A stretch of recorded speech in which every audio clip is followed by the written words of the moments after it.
This Ohio State wide receiver room is loaded. We know that. Jeremiah Smith comes back. He had 1,315 yards last year, 15 touchdowns. Carnell Tate returns with 733 receiving yards, 4 touchdowns. Inniss had 176 receiving yards and a touchdown last year.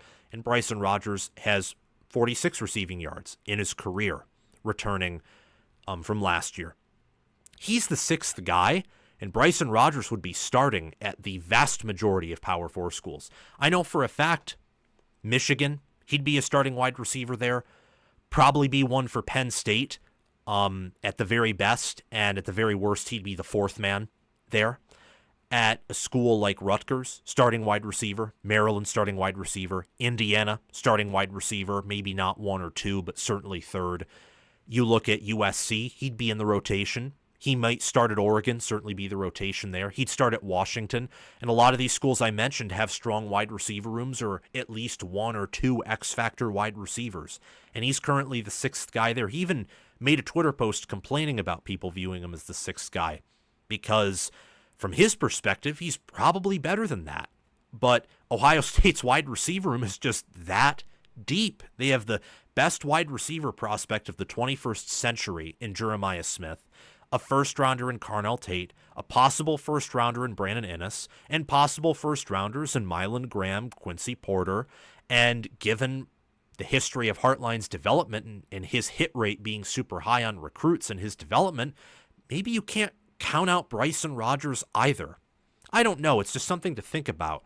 This room returns 20 receiving touchdowns and 2,124 receiving yards.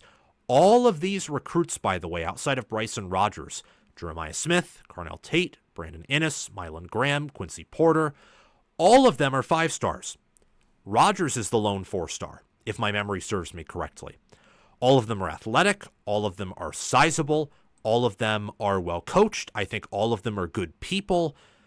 This is just, it is one of the best, if not the best room in college football. You have character. You have skill, you have athleticism, you have the coaching, you have the depth, you have the talent, you have the character. You have the most complete room in America, or at least one of the most complete. And I have nothing but respect for Brian Hartline, for Ohio State football, and for college football players in general. But this room in particular is something that you have to respect. You have to fear it if you are an opponent. It's an absolute non-negotiable, no matter who you are. Even if you're the Ohio State defense and you're playing them in your scrimmages and practices, this is a non-negotiable unit you have to play. If you are Caleb Downs and you are the best defensive player in college football, you are not winning all your matchups against this wide receiver group. Why? Because they're that good. So how is this unit going to differ from 2024? Will it be better in 2025? Will it be worse? Will it even matter because, the 2024 unit was that good? If it's a little bit worse or a little bit better, will it matter all that much? Well, they miss Emeka Egbuka, who is a 1,000-yard receiver, the most reliable receiver out of the bunch, the veteran, the leader of the group. There's going to have to be some leadership that steps up there. I'm confident that will happen regardless of who it comes from. Carnell Tate, Brandon Inniss, maybe one of the younger guys is a more vocal leader, motivator. Jeremiah Smith, pretty quiet guy in high school, but you can be quiet and you can be a leader of men. Ever heard of Teddy Roosevelt? Speak softly but carry a big stick. I mean, it's basically what Jeremiah Smith is. Jeremiah Smith is a redwood tree standing over everyone else. He doesn't have to speak much. Cover him with 2 guys, still burns you. Cover him with 3. Still burns you. Cover him with 1, well, maybe he'll make a highlight reel catch against you, and you'll be his sounding board. This room is insane. I think that it's honestly going to be better than 2024, not because Egbuka wasn't elite, he was, but because the recruiting and development and I would say scouting and assessment of Hartline continues to get better. People talk about how Ryan Day is a young head coach, and he's likely going to get better and he still has room to grow. That's true. It's also true of Brian Hartline, whose first major college football job was the Ohio State wide receivers coach job which he took over in 2018 on an interim basis when Zach Smith was fired from Ohio State. Ever since then, he's gotten better and better and better and better. Doesn't mean there's been linear progress, per se. Doesn't mean that's happened. There's been some ups and downs. The 2021 unit was better than the 2022 unit, which was better than the 2023 unit. And then 2024, that got way better. And I think the 2025 unit is going to be better than the 2024 unit because I think Carnell Tate is an alien. Inniss, some say he's just good and that they want Graham to start over him. Well, they're two different types of receivers, so that's not going to happen.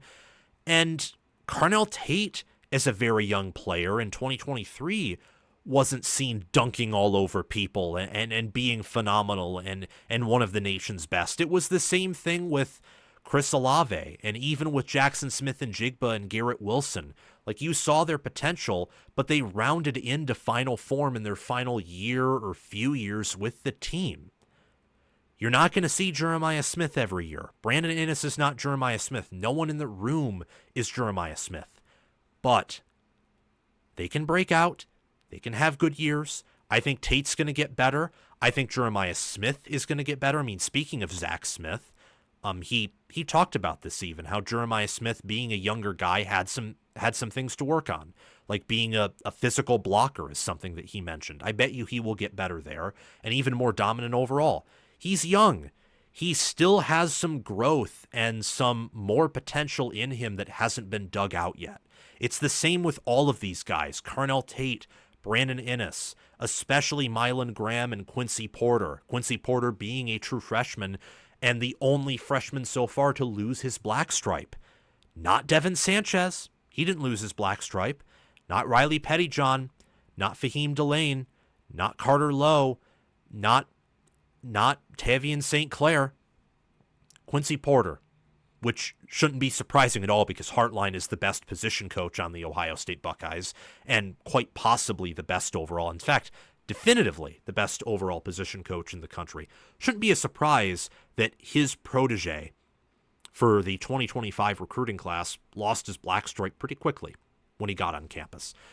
This unit is going to be hard to stop, and the only thing that will stop this unit, its only weakness, is its supporting cast. It is so much better than its supporting cast. This unit is much better than the quarterbacks, tight ends, offensive line, and running backs, to where its only weakness is the fact that wide receiver isn't quarterback and that wide receiver has to rely on the quarterback to throw the ball accurately or to get the pass out, to have good release, and the quarterback then has to rely on the running backs and offensive line and tight ends to block for him, or maybe the tight end to get open and compensate for maybe a defense like what Texas did, limiting Jeremiah Smith a little bit. That's its only weakness. It doesn't really have a true weakness if you look at the unit by itself. They're all athletic, they're all high twitch, they are all capable. Most of these wide receivers will be playing on Sundays, and that's most in the two deep. That's not just most of their starting wide receivers. Ohio State this year might go 5 wide, and all of those receivers in the 5 wide one day might be playing on Sundays, as insane as that sounds. But that's Brian Hartline for you in the Ohio State wide receiver room. That's zone 6. But the wide receiver room isn't the entire offense. We've seen this in 2021. We've seen this in 22. Not really 23 because that room had injuries and some depth limitations, but we also saw it last year.